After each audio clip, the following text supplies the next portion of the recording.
안녕하세요, 여러분. 오늘 제가 들려드릴 이야기는 꽃 한 송이에 담긴 사랑과 눈물의 이야기입니다. 여름이면 길가에서 붉고 화사하게 100일 동안이나 지치지 않고 피어있는 꽃, 바로 백일홍입니다. 그런데 여러분, 혹시 이 꽃 이름에 얽힌 전설을 들어보신 적 있으신가요? 아름다운 이름 뒤에는 너무도 가슴 아픈 사연이 숨어 있습니다. 한 젊은이의 용기와 한 처녀의 지극한 사랑, 그리고 운명의 장난이 빚어낸 돌이킬 수 없는 비극. 오늘 그 이야기를 여러분께 천천히 깊이 있게 풀어드리려 합니다. 이야기를 시작하기에 앞서 잠시만요. 구독과 좋아요, 알림 설정까지 부탁드립니다. 여러분의 응원이 큰 힘이 됩니다. 자, 그럼 지금부터 저와 함께 아주 먼 옛날 그 바닷가 마을로 떠나보겠습니다. 아주 먼 옛날 우리나라 어느 바닷가에 작은 어촌 마을이 하나 있었습니다. 마을은 그리 크지 않았습니다. 몇십 가구의 집들이 언덕 아래 옹기종기 모여 있었고 집집마다 그물이 마당에 널려 있었지요. 아침이면 남정네들이 배를 타고 바다로 나갔습니다. 그들의 등 뒤로 아낙네들이 손을 흔들었고 아이들은 포구를 뛰어다니며 아버지의 배가 사라질 때까지 바라보았습니다. 저녁이면 갈매기 울음소리와 함께 배들이 돌아왔습니다. 그물 가득 고기를 싣고 돌아오는 날이면 마을 전체가 웃음소리로 가득 찼지요. 겉으로 보면 참으로 평화로운 마을이었습니다. 바다 저 아래 깊고 어두운 곳에 이무기가 살고 있었습니다. 이 마을 바다에 사는 이무기는 목이 무려 3개나 달린 괴물이었습니다. 3개의 목에서 나오는 3개의 입, 그 입에서 뿜어져 나오는 숨결은 폭풍이 되었고 파도가 되었습니다. 이 이무기가 화를 내면 하늘이 갑자기 캄캄해졌습니다. 멀쩡하던 날씨가 순식간에 뒤집어지면서 거대한 파도가 몰아쳤지요. 바다에 나가 있던 배들은 속절없이 뒤집혔습니다. 한두 척이 아니었습니다. 수많은 배가 이무기의 분노에 부서졌고 수많은 어부들이 차가운 바닷속으로 사라졌습니다. 남편을 잃은 아낙네들의 통곡 소리, 아비를 잃은 아이들의 울음소리가 마을을 가득 채운 날들이 얼마나 많았던가요. 마을 어른들은 대를 이어 이 이무기의 무서움을 자식들에게 가르쳤습니다. 절대로 이무기를 건드리지 마. 그 괴물을 자극하면 마을 전체가 망한다. 그것이 이 마을이 대대로 물려받은 가르침이었습니다. 그런데 이무기가 원하는 것이 있었습니다. 마을 어른들이 오랜 세월 동안 깨달은 사실이 있었으니 이 괴물을 잠재우는 방법이 딱 하나 있었다는 것입니다. 바로 처녀를 제물로 바치는 것이었습니다. 해마다 정해진 날이 되면 마을에서는 처녀 한 명을 골라 이무기에게 바쳤습니다. 곱게 단장시키고 좋은 옷을 입혀 바다 위로 내보내는 것이지요. 그렇게 하면 이무기는 잠잠해졌습니다. 한 해 동안은 태풍도 오지 않고 파도도 높지 않았습니다. 어부들은 안전하게 고기를 잡을 수 있었고 마을은 평온함을 유지할 수 있었습니다. 하지만 생각해 보십시오. 해마다 처녀 한 명이 사라진다는 것이 어떤 일인지를. 제물로 뽑히는 처녀의 집에서는 밤새 울음소리가 그치지 않았습니다. 어머니는 딸을 붙들고 놓지 않으려 했고 아버지는 이를 악물고 눈물을 삼켰습니다. 하지만 어쩔 수가 없었습니다. 만약 제물을 바치지 않으면 이무기가 분노하여 마을 전체를 쓸어버릴 것이라는 공포가 더 컸으니까요. 한 사람의 희생으로 마을 모두가 살 수 있다면 마을 어른들은 그렇게 서로를 다독였습니다. 하지만 그 말이 얼마나 잔인한 위로인지 제물로 뽑힌 처녀의 어머니는 너무도 잘 알고 있었지요. 이렇게 해마다 반복되는 비극, 마을 사람들은 익숙해졌다고 생각했지만 익숙해질 수 없는 것이었습니다. 젊은 처녀를 둔 집안에서는 해마다 그날이 다가올수록 밤잠을 이루지 못했습니다. 올해는 우리 딸이 뽑히지 않기를 간절한 기도가 마을 곳곳에서 새어나왔습니다. 하지만 누군가는 뽑혀야 했습니다. 그 누군가의 가족에게 그 기도는 의미가 없었습니다. 오래된 고통이었습니다. 대를 이어 내려온 슬픔이었습니다. 마을 사람들은 이 굴레에서 벗어나고 싶었습니다. 간절히, 너무도 간절히 원했습니다. 하지만 아무도 이무기와 맞설 용기를 낼 수가 없었습니다. 목이 3개 달린 그 무시무시한 괴물에 맞서다가는 살아남을 수 없다는 것을 모두가 알았으니까요. 그렇게 세월이 흘렀습니다. 해가 바뀌고 또 해가 바뀌었습니다. 희생된 처녀들의 이름은 잊혀졌지만 그들의 눈물은 바다에 녹아 파도가 되어 여전히 해변을 두드리고 있었습니다. 그런데 어느 해 마을에 낯선 사람이 찾아왔습니다. 그는 젊은 무사였습니다. 어깨가 넓고 눈빛이 또렷하며 걸음걸이에서 범상치 않은 기운이 느껴지는 사람이었습니다. 여기저기를 떠돌며 세상을 배운 사람이었는지 그의 눈에는 두려움보다 호기심이 담겨 있었습니다. 마을에 들어선 그는 곧 이상한 분위기를 느꼈습니다. 마을이 너무 조용했습니다. 아이들의 웃음소리가 들리지 않았고 어른들의 표정에는 그늘이 짙게 드리워 있었습니다. 포구에는 배들이 있었지만 바다로 나가려는 사람이 없었습니다. 이 마을에 무슨 일이 있어? 무사가 마을 어른에게 물었습니다. 처음에는 어른이 대답을 꺼렸습니다. 외지 사람에게 마을의 수치스럽고 슬픈 사연을 털어놓기가 쉽지 않았을 것입니다. 하지만 무사의 눈빛이 진지했고 태도가 진심으로 걱정하는 것처럼 보였기에 마침내 마을 어른은 입을 열었습니다. 이무기의 이야기를, 해마다 처녀를 제물로 바쳐야 하는 비극적인 관습을, 그리고 바로 이번에도 제물로 뽑힌 처녀가 있다는 사실을. 무사는 이야기를 다 들은 뒤 한동안 아무 말도 하지 않았습니다. 그의 눈앞에 그 처녀의 모습이 어른거렸습니다. 아직 세상을 다 살아보지도 못한 젊은 여인이 아무 죄도 없이 오직 괴물의 배를 채우기 위해 희생되어야 한다는 사실이 마음속에서 무언가가 끌어올랐습니다. 한편 제물로 뽑힌 처녀는 집 안에 있었습니다. 이미 체념한 듯 조용했지만 그 눈에는 아직 살고 싶다는 빛이 남아 있었습니다. 운명의 날이 다가올수록 마을은 더 침묵에 잠겼습니다. 아무도 크게 웃지 않았고 아무도 크게 말하지 않았습니다. 마치 그 처녀의 슬픔에 마을 전체가 동참하듯이 무사는 마을을 돌아보다 결국 그 처녀를 만났습니다. 그 짧은 만남에서 무사는 처녀의 눈에 담긴 무언가를 보았을 것입니다. 그리고 첫눈에 사랑에 빠지게 되었습니다. 그 후 무사는 그 처녀를 보며 단순한 두려움이 아닌 포기하고 싶지 않다는 간절함을 느끼게 되었습니다. 무사의 마음속에서 결심이 섰습니다. 내가 이무기를 처치하겠소. 마을 어른들이 깜짝 놀랐습니다. 한결같이 만류했습니다. 그러다 자네도 죽는다네. 이 무기는 목이 3개인 괴물이야. 혼자서는 어림도 없어. 하지만 무사는 뜻을 굽히지 않았습니다. 무사에게는 계략이 있었습니다.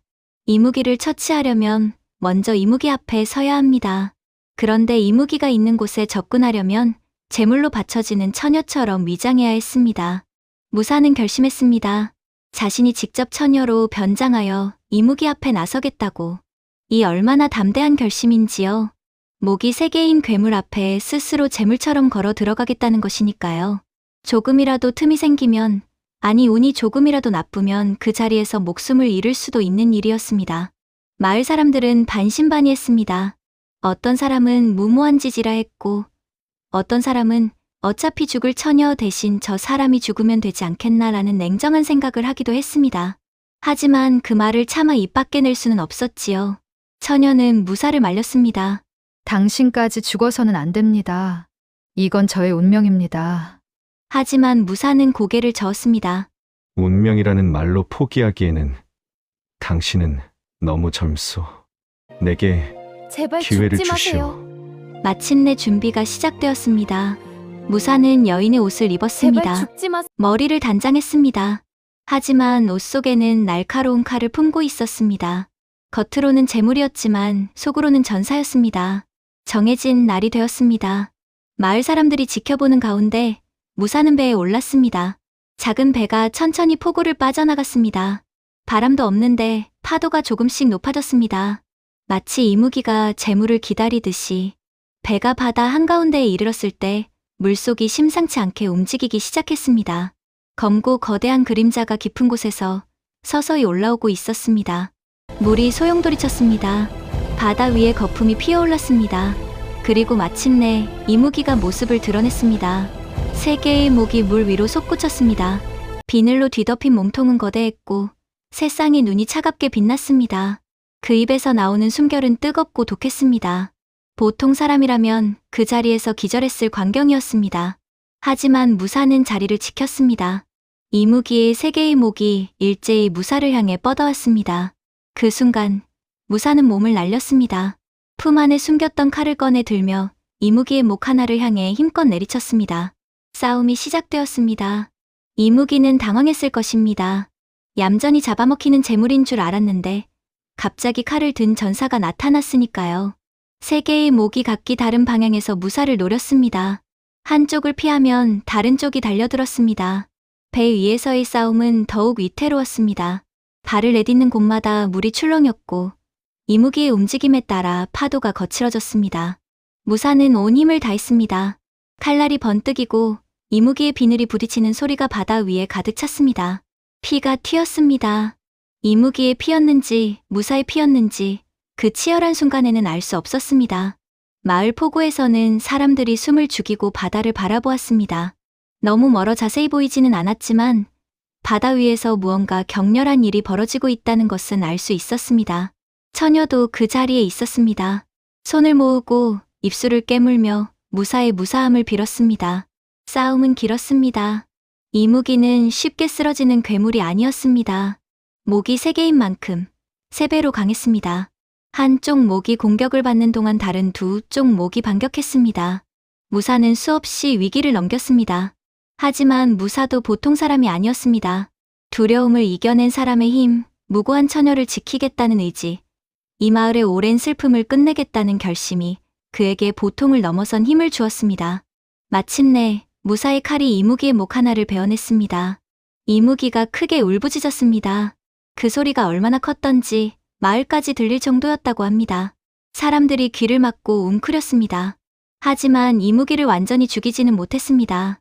목이 2개 남아있는 이무기는 여전히 위험했고 지칠 대로 지친 무사 홀로 남은 2개의 목까지 상대하기에는 역부족이었습니다. 이무기는 일단 물러났습니다. 목 하나를 잃고 상처를 입은 채 바다 깊은 곳으로 사라졌습니다. 무사의 배가 천천히 포구로 돌아왔습니다. 마을 사람들이 환호했습니다. 아무도 해내지 못한 일을 이 낯선 무사가 해냈습니다. 이무기를 상대하여 살아 돌아온 것입니다. 하지만 무사의 표정은 밝지 않았습니다. 아직 끝나지 않았습니다. 그의 말에 마을이 다시 조용해졌습니다. 이무기의 목 하나를 베었지만 아직 2개가 남아 있습니다. 그 괴물은 살아있고 반드시 다시 돌아올 것입니다. 저는 다시 싸워야 합니다. 마을 사람들 사이에서 웅성거림이 일었습니다. 무사는 잠시 상처를 돌보고 힘을 회복한 뒤 다시 떠나야 했습니다. 이무기를 완전히 처치하기 위해서. 그리고 그는 떠나기 전에 처녀와 마을 사람들에게 한 가지 약속을 했습니다. 제가 돌아올 때 깃발로 결과를 알리겠습니다. 이무기를 무찌르고 살아서 돌아오면 흰 깃발을 올리겠습니다. 하지만 싸움에서 지고 죽게 되면 제 배에는 붉은 깃발이 걸릴 것입니다. 2가지 깃발, 흰색과 붉은색. 흰 깃발은 승리와 귀환의 신호, 붉은 깃발은 패배와 죽음의 신호. 처녀는 그 말을 가슴속 깊이 새겼습니다. 반드시 흰 깃발을 보여주십시오. 처녀가 말했습니다. 목소리가 떨렸지만 눈빛은 굳었습니다. 무사는 고개를 끄덕였습니다. 100일 안에 돌아오겠습니다. 그것이 2 사람의 약속이었습니다. 100일, 그 안에 무사는 이무기를 완전히 처치하고 흰 깃발을 달고 돌아오겠다고. 배가 다시 바다를 향해 나아갔습니다. 무사의 뒷모습이 점점 작아졌습니다. 처녀는 포구 끝에 서서 그 배가 수평선 너머로 사라질 때까지 눈을 떼지 않았습니다. 바람이 불었습니다. 무사가 떠난 뒤 처녀의 나날이 시작되었습니다. 그것은 기다림의 날들이었습니다. 그리고 기도의 날들이었습니다. 처녀는 매일 아침 일찍 일어나 바다가 보이는 곳에 나가 무사의 무사함을 빌었습니다. 하루도 빠지지 않고 단 하루도. 제발 살아 돌아오게 해주십시오. 제발 흰 깃발을 고게 해주십시오. 그것이 처녀의 기도였습니다. 단순하지만 간절했습니다. 하루가 지났습니다. 또 하루가 지났습니다. 처녀는 밥을 먹는 것도 잊었습니다. 잠을 자는 것도 잊었습니다. 오직 무사가 살아 돌아오기를 바라는 마음 하나로 하루하루를 보냈습니다. 어머니가 걱정했습니다. 얘야, 제대로 먹어야지. 이러다 내가 먼저 쓰러지겠다. 하지만 처녀는 고개를 저었습니다. 어머니, 저는 괜찮습니다. 그분이 위험한 곳에서 싸우고 있는데 제가 편히 먹고 자면 안 되지요. 그것이 처녀의 마음이었습니다. 마을 사람들도 처녀의 정성에 마음이 움직였습니다. 무사 덕분에 이번 해에는 재물을 바치지 않아도 되었습니다. 이무기가 목 하나를 잃고 물러나 있는 동안 마을은 이전보다 더 평화로웠습니다. 하지만 사람들의 마음 한쪽에는 불안이 있었습니다. 과연 그 무사가 정말 돌아올까? 이미 죽은 것 아닐까? 어두운 생각들이 마을 어른들의 대화 속에서 오갔습니다. 하지만 처녀 앞에서는 그런 말을 할 수가 없었습니다. 처녀는 믿었습니다. 무사가 돌아올 것이라고, 흰 깃발을 달고 돌아올 것이라고. 그 믿음이 처녀를 버티게 했습니다. 날들이 흘렀습니다. 열흘, 20날, 한 달. 계절이 조금씩 바뀌어가는 것이 느껴졌습니다. 처녀의 몸은 야위어 같지만 기도는 더 깊어졌습니다. 40날, 50날, 60날. 이무기가 있는 바다는 고요했습니다. 어부들은 다시 배를 타고 나갔습니다. 아이들이 포구에서 다시 뛰놀았습니다. 처녀만이 하루도 빠짐없이 그 자리에서 무릎을 꿇고 기도를 드렸습니다. 70날, 80날, 90날. 이제 100일이 얼마 남지 않았습니다. 처녀의 마음은 더욱 간절해졌습니다. 이제 곧 돌아오시겠지요. 부디 흰 깃발을 달고. 드디어 100일째 아침이 밝아왔습니다. 처녀는 그날 새벽부터 포구에 나가 있었습니다. 아직 해가 뜨기도 전이었습니다. 하늘이 서서히 밝아오면서 바다가 은빛으로 물들었습니다. 처녀의 눈은 수평선을 향해 고정되어 있었습니다. 떨렸습니다. 온몸이 떨렸습니다. 기대와 두려움이 뒤섞인 떨림이었습니다. 오늘 돌아오신다. 오늘 흰 깃발을 볼 수 있다. 처녀는 되뇌었습니다. 마음을 다잡으려 했지만 손끝이 차가웠습니다. 해가 뜨고 시간이 흘렀습니다. 마침내 수평선 너머에서 작은 점이 보이기 시작했습니다. 배였습니다. 배가 이쪽을 향해 오고 있었습니다. 처녀의 심장이 빠르게 뛰었습니다. 배는 점점 커졌습니다. 점점 가까워졌습니다. 그리고 처녀의 눈에 깃발이 보였습니다. 붉었습니다. 붉은 깃발이었습니다. 처녀의 두 눈이 크게 떨려왔습니다. 믿을 수가 없었습니다. 아니, 믿고 싶지 않았습니다. 아니야.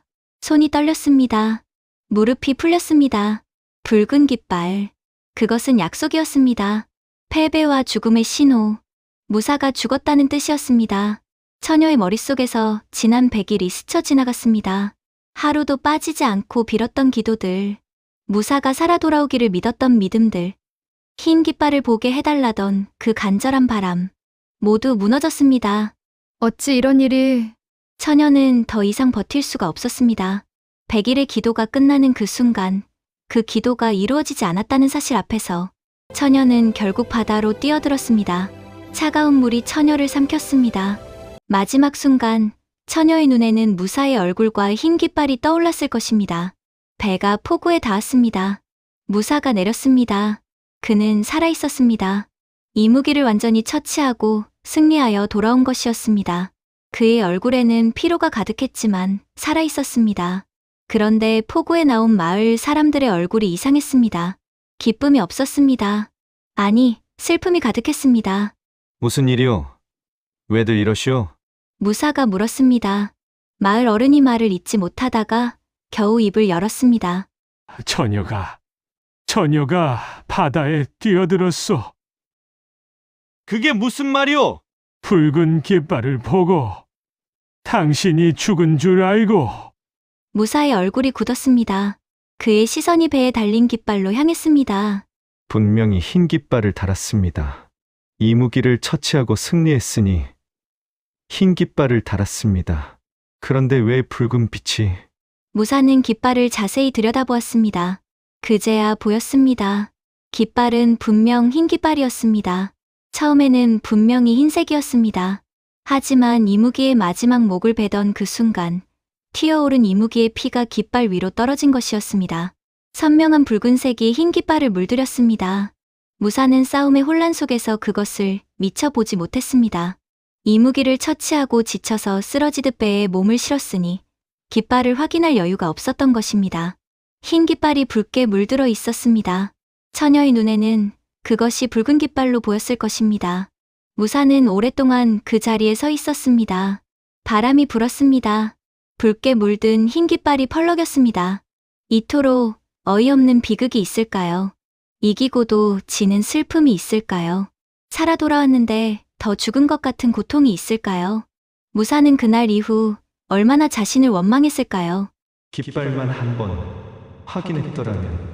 그 한 번의 확인이 처녀의 목숨을 구할 수도 있었을 것입니다. 하지만 이미 돌이킬 수 없었습니다. 이 이야기에는 운명의 잔인한 장난이 담겨 있습니다.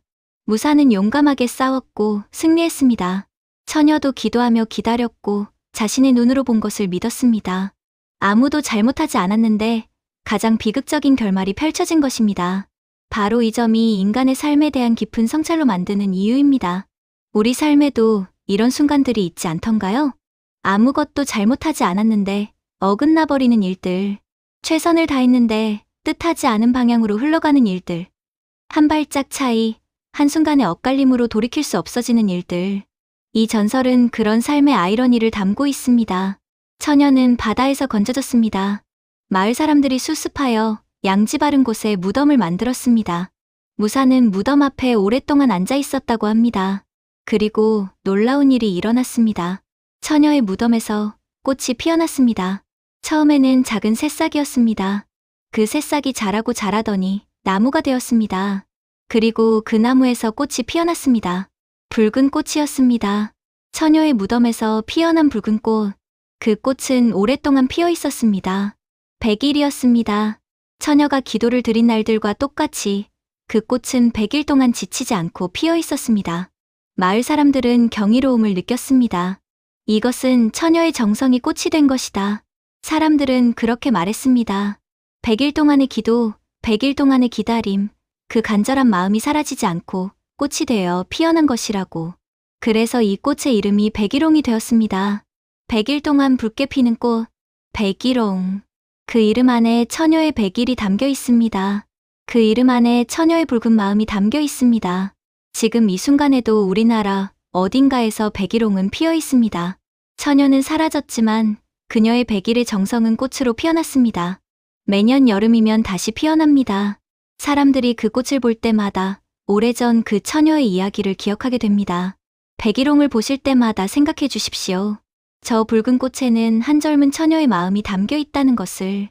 100일 동안 무릎을 꿇고 빌었던, 사랑하는 사람이 흰 깃발을 달고 돌아오기를 기도했던 그 간절한 마음이 꽃이 되었다는 것을. 삶이란 때로 이렇게 잔인합니다. 우리가 아무리 최선을 다해도 운명은 엉뚱한 곳에서 발목을 잡습니다. 하지만 그럼에도 불구하고 사람들은 꽃을 피웁니다. 넘어지고 상처받고 돌이킬 수 없는 일을 겪고 나서도 사람들은 다시 일어나 꽃을 피웁니다. 처녀의 무덤에서 피어난 백일홍처럼. 오늘 이야기 어떠셨습니까? 백일홍 전설, 붉은 돛의 비극. 이 이야기가 여러분의 마음속에서 오래오래 붉게 피어있기를 바랍니다. 올여름 길을 가다 백일홍을 마주치시거든 붉은 꽃에 담긴 이야기를 한번 떠올려 주십시오. 구독과 좋아요, 알림 설정 부탁드립니다.